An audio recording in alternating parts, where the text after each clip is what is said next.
तो आज हम लोग पढ़ेंगे द दिल्ली सल्तनत, जो हम लोग पढ़ रहे थे उसका ये 5th लेक्चर है। तो उसमें है द तुगलक डायनेस्टी।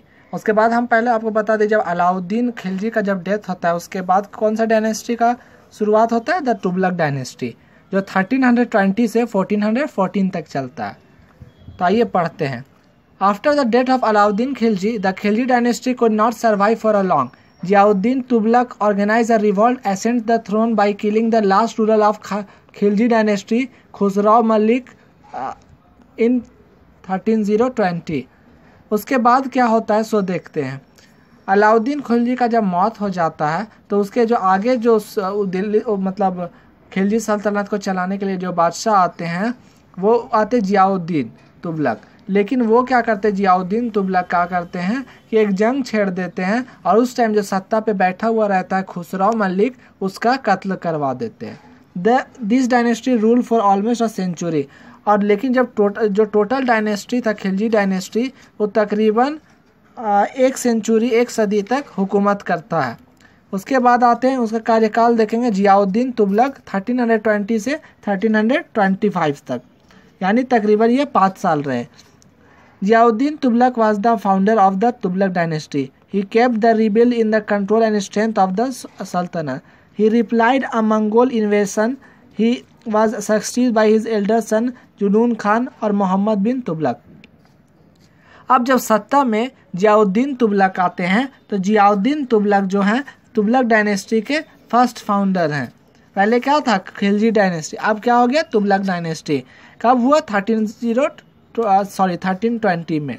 तो जब ये आते हैं तो ये एक काबिल बादशाह थे, ठीक है। और ये जो थे जियाउद्दीन तुगलक जब आते हैं तो अपने खिलाफ से जो इनके खिलाफ जो बादशाह लोग था उन सब मतलब जो किंग था और जो उनके दरबार में उनके खिलाफ था उन पर ये कंट्रोल रखते हैं। और जब इनका कार्यकाल 5 साल में ख़त्म हो जाता है तो इनका बेटा इनका तख्त पे बैठता है, जिसका नाम जूना खान भी था और मोहम्मद बिन तुगलक भी उसको कहते थे। उसके बाद देखिए मोहम्मद बिन तुगलक 1325 से 1351 तक चलाता है। उसका कार्यकाल देखते हैं। Mohammad bin Tughlaq was the most famous king of the Tughlaq dynasty. He succeeds his father Ziauddin Tughlaq in 1325. He got lot of information about his region from writing the Ibn Battuta or Marco travelers who come to India during this region and spend a long time in his court. ये जो था मोहम्मद बिन तुगलक जैसे ही सत्ता पे आता है, यानी दिल्ली सल्तनत के गद्दी पे जैसे ही बैठता है तो इसको बहुत सारा इन्फॉर्मेशन मिलता है। क्या इन्फॉर्मेशन मिलता है कि कौन कौन बिजनेस करने के लिए उसके इलाका में आ रहा है, कौन कौन बाहर से आ रहा है, और उस सब का जानकारी ये रखता था। और ये जो व्यक्ति था, ये यानी जो बादशाह था मोहम्मद बिन तुगलक, वो बहुत ज़्यादातर समय कोर्ट में दिया करता था, जो वहाँ का रॉयल कोर्ट था। He was a capable administration and commandant beside being a good scholar. He composed words in the Arabic and Parsi. He was a just ruler and led state on merit. He even appointed worth people of a humble origin to top jobs. ये जो था ये ऐसा आदमी था वो जो बहुत कैपेबल एडमिनिस्ट्रेशन था, चलाने वाला था, यानी इसको सत्ता संभालने का बहुत काबिलियत था और अच्छा कमांडर भी था। और इन सब दोनों गुण होने के बावजूद मैंने अच्छा सैनिक को लीड करना और ऊपर से एडमिनिस्ट्रेशन को चलाना, इस सब को अच्छा से चलाने जानता था, सत्ता भी चलाने जानता था। उसके साथ साथ ये बहुत पढ़ा लिखा व्यक्ति भी था, बहुत ज्ञानी था। और ये जो था अरबी भाषा से फारसी भाषा में कोई जो बहुत सा चीज़ को ये ट्रांसलेट भी करवाया है। और ये ऐसा रूलर था कि जो कभी भी हर इंसान को नौकरी ज़्यादातर इसने सिर्फ उसके मेरिट के आधार पर दिया है कि जिसका जैसा काबिलियत उसको वैसा नौकरी ये देता था। और ये जो था अपने हाईएस्ट जॉब में गरीब लोगों को भी नौकरी दिया था उनके मेरिट को देख के। This did not go down well this the noble who turn against him, how he would not tolerate cheating and punishing the culprit harshly. और ये जो था अगर इससे अगर कोई चीटिंग करे, चाहे वो नोबल्स भी हो, तो उसको बड़ा से बड़ा पनिशमेंट ये देता था। Mohammad bin Tughlaq is known in history as a confused genius. लेकिन मोहम्मद बिन तुगलक को ऐसा बोला जाता है कि जैसे ये जीनियस तो था लेकिन कन्फ्यूज जीनियस था। He was a man who thought ahead of the time. ये वैसा व्यक्ति था जो एक बार में एक बात को सोचता था। His plan and intervention were a good carry out through outlets with result in their failure. और इसका जो प्लान था वो अक्सर तो सोच तो ही लेता था, अच्छा सोचता था, लेकिन उसमें ये कामयाब नहीं हो सकता था और उसका प्लान फेल हो जाता था। But carried out throughout which result in the failure. Here are some of this idea where could not succeed. तो उसका कुछ आइडिया हम लोग देखेंगे कि क्या क्या वो आइडिया लगाया जिसमें वो सक्सेस नहीं हो पाया, उसको हम लोग देखेंगे। और पहले एक तो मैप भी देख लो कि इसमें देखिए ये मैप है, जो ये पूरा जो ये इस कलर पिंक कलर का जो एरिया नज़र आ रहा है वो सब उसके हाथ में था, मोहम्मद बिन तुगलक के हाथ में। बहुत बड़ा डायनेस्टी उसके कब्जे में था। उसके बाद फिर देखो उसका पहला गलती क्या था, shifting of capital. The first project was the transfer of the capital from Delhi to Devagiri. ये जो था मोहम्मद बिन तुगलक, वो क्या किया था कि वो एक बार प्लान किया कि जो उसका कैपिटल है, जो उसके किंगडम का जो कैपिटल है उसको शिफ्ट कर दे, जो पहले दिल्ली था उसको देवगिरी में कर दे। Mohammad bin Tughlaq shifted his capital from Delhi to Devagiri in Aurangabad district of Maharashtra in 1327। और दिल्ली को जो उसका पहले कैपिटल हुआ करता था उसको वो उठा के घोषित कर देता है कि नहीं, अब देवगिरी कैपिटल रहेगा। और देवगिरी कहाँ पे है, महाराष्ट्र में। Renamed its as Daulatabad. और जो पहले औरंगाबाद था उसको रीनेम कर देता है, उसको फिर क्या नाम दे देता है, Daulatabad. He felt that since Daulatabad more centralized location he could keep would help him to control the Deccan better। वो सोचता है कि क्योंकि दौलताबाद जो है वो पूरा दक्कन के इलाका का एकदम मिडिल इलाका आता है, मिडिल जगह में स्थित है, तो वो दक्कन के इलाका को अच्छा से संभाल सकेगा, इसलिए उसको कैपिटल को वहाँ होना चाहिए। The entire population of Delhi was instructed to the leave and city and settle in Daulatabad. तो क्या करता है बादशाह, वो जो राजा है यानी तुगलक जो है वो क्या कहता है उसको कि जितना भी दिल्ली में तुम लोग बसे हुए हो सब उठ के चलो और कहाँ पे सेटल हो जाओ, दौलताबाद में, क्योंकि वो अब तो कैपिटल हो चुका है। However, when he realized that it was impossible to keep watching on north frontier from Daulatabad, he ordered to reshift the capital. All the people who have gone Daulatabad were asked to move back to the Delhi। तो अब देखो क्या होता है, जब ये बोल देता है राजा कि दिल्ली से अब तुम सब चलो दौलताबाद, जब वो दौलताबाद के लिए सब लोग निकल जाते हैं जाने के लिए, तो उसको क्या करता है, ये वहाँ जब जाता मतलब उसको देखता है तो फिर उसका ध्यान में आता है कि नहीं, जो नॉर्थ फ्रंटियर का इलाका है उसको हम वहाँ से दौलताबाद से नहीं देख पाएंगे बढ़िया से, तो दोबारा से हम लोग को दोबारा से दिल्ली लौटना चाहिए। तो वो फिर से सबको बोल देता है कि अब तुम लोग सब दिल्ली लौटो। तो सोचो, खुद तुम लोग सोचो कि कितना बेवकूफ़ाना ये फैसला था कि एक बार सारा लोग को वहाँ से उठ के दिल्ली से आ रहा, अब वो दौलताबाद जाएगा और दौलताबाद से फिर दोबारा दिल्ली जाएगा, तो कितना खर्च होगा उसमें, और ये कितना बेवकूफ़ाना भी फैसला रहा। दौलताबाद फोर्ट, देखो दौलताबाद फोर्ट है यही जो बिल्डिंग बना हुआ।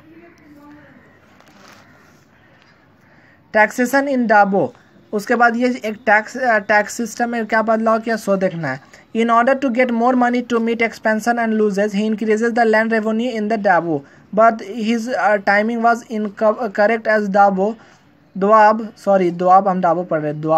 was facing a several famine during this period। अब क्या करते हैं, जब हम अभी बताए ना कि दिल्ली से दौलताबाद और दौलताबाद से जब दिल्ली लोग गया तो इसमें कितना खर्च हुआ, बहुत ज़्यादा खर्च हुआ। तो जब उसका खर्च हुआ तो सरकारी खजाना यानी जो बादशाह का जो खजाना है वो क्या हो गया, खाली हो गया। तो उसको अब उसको भरने के लिए वो टैक्स, एक तरह का टैक्स निकालता है जिसको दुआब कहता है। वो तो दुआब टैक्स में क्या होता है कि आपको गवर्नमेंट को जो वानी उसको उस टाइम जो तुगलक है जो किंग है उसको आपको टैक्स देना पड़ेगा, वो जो कि ज़मीन पे टैक्स लगेगा, सबको अपने अपने ज़मीन का टैक्स देना पड़ेगा जिसको दुआब कहते हैं। तो जब ये टैक्स भी लगाए तो क्या होता है, उस वक्त फेमाइन आया हुआ रहता है, वहाँ भूखमरी होता है, उस साल फसल नहीं होता है और उस पर ये टैक्स लगा देता है, तो लोगों को और ज़्यादा प्रॉब्लम फेस करना पड़ता है। Peasant revolt and abandoned their land. The discontent among the people forced Sultan to withdraw his order। तो वहाँ के जो किसान थे वो लोग रिवोल्ट कर देते हैं। अब उनके पास खाने के लिए नहीं है और ये टैक्स मांग रहा, तो ये क्या करेंगे किसान लोग? विद्रोह करना उनका लाजमी है, तो वो विद्रोह कर देते हैं। और जब वो विद्रोह कर देते हैं तो मजबूरन वहाँ पे जो तुगलक को है वो अपना आदेश को वापस लेना पड़ता है।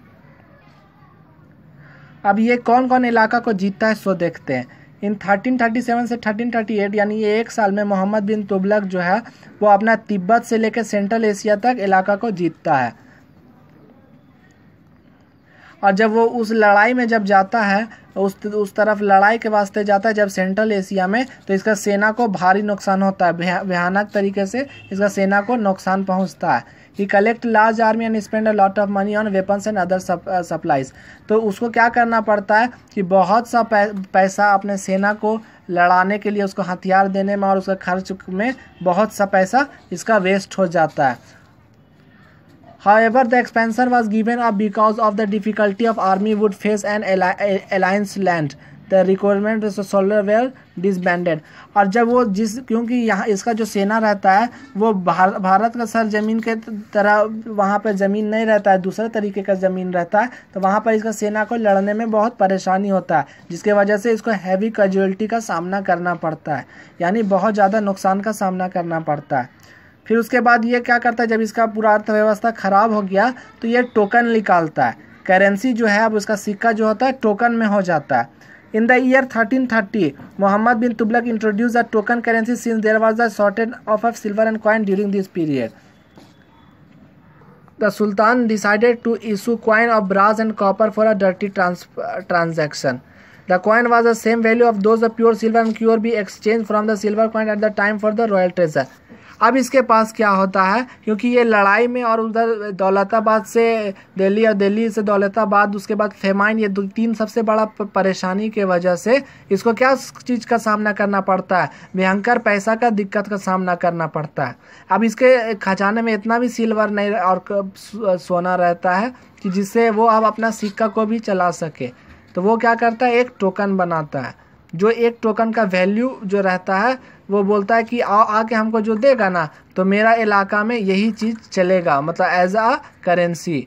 तो सोचो ये कितना बेवकूफ़ाना फैसला है। तो इससे क्या होता है कि लोग जानते हो नकली सिक्का बना लेता है, क्योंकि वो चमड़ा का करेंसी रहता है, तो वो खुद से लोग बनाता है और इससे भी इसका सरकारी खजाना पूरा खाली हो जाता है। और ये क्या करता है, वो ब्रास का कोई भी इसको जब ब्रास का जो करेंसी देता था ना, तो ब्रास का करेंसी बहुत सस्ता होता था सिल्वर के मुकाबले, और ये बेवकूफ़ बन जाता था, उसको मुहर को नकली बना लिया जाता था ब्रास का सिक्का पे, तो उसको लगता था कि यही मेरा ही मुहर है, और उसको फिर वो उसके बदले में उसको जो मांगने आता था उसको सिल्वर में देता था। तो इससे इसका पूरा हालत बुरा हो गया इसका मतलब इसके खजाने का। People bought their bulk and minted coin were had a simple design. Soon the kingdom was flooded with a fake coin. और उसके बाद क्या होता है कि ऐसा ही इसी के वजह से इसके पास नकली नोट मतलब नकली सिक्का का बाढ़ लग जाता है, बहुत सा इसके पास नकली सिक्का आ जाता है। Money lost its value and traders suffered to the foreign refused to accept their 3 coin. Their royal treasure were soon empty. The Sultan withdrew the token currency. उसके बाद क्या होता है कि जब ये बाहर का ब्रास का कॉइन और दूसरे कॉइन जब देने लगता है ना, तो बाहर के जो लोग आते हैं ना वो बोलते हैं कि नहीं हम नहीं लेंगे ये सिक्का, क्योंकि हम लोग तो सब जगह सिल्वर चल रहा है या कॉपर चलता है और आप लोग के यहाँ ब्रास चल रहा है, तो इससे बिजनेस में इसका भी बहुत नुकसान हुआ, कोई लेने के लिए तैयार नहीं था। तो जाहिर सी बात है तो इसको और ज़्यादा नुकसान होने लगा, बिजनेस में भी नुकसान होने लगा।